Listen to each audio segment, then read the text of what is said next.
Alright, so everyone, we just got a new selection of some of the rare and dwarf orchids in right now, and also a few different types of Hoyas. So I'm just gonna go over with you for a couple of different ones that we have here. So I'm not really gonna butcher the names here, so you can see them on the tag. This is the Inopsis Utriclarioids orchids. So as you can see, these guys are all mounted on pieces of wood.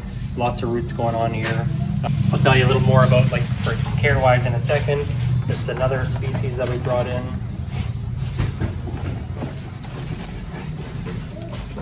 They're all kind of entangled. So this guy here, this is one of the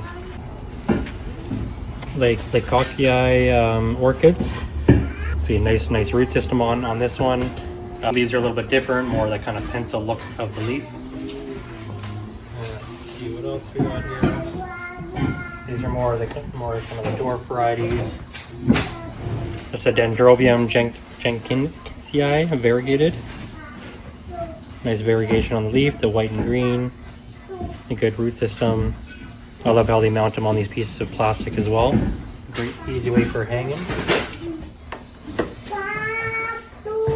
This species here, this one is the Rodrindenia Wound Lens Red Gem.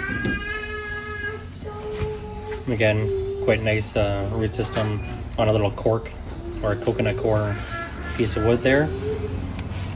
So all these orchids, basically you just want a bright indirect light for these. Keep them evenly moist, especially on these coconut or anything mounted on a piece of wood or on the plastic. They'll dry out fairly quick, so you do want to make sure that you're always keeping them evenly moist. We do let them dry out a little bit in between watering. Keeping them always wet will eventually kind of rot the orchid. So a bit on the drier side if you can, between watering, but not too dry. This is another species here. That's a Schomburgkia tubicanus orchid. Nice solid leaves on top there. Quite a nice looking orchid. I like when they put them on the coconut core bricks as well. It just kind of gives it a more of a natural look. And the last species we have here,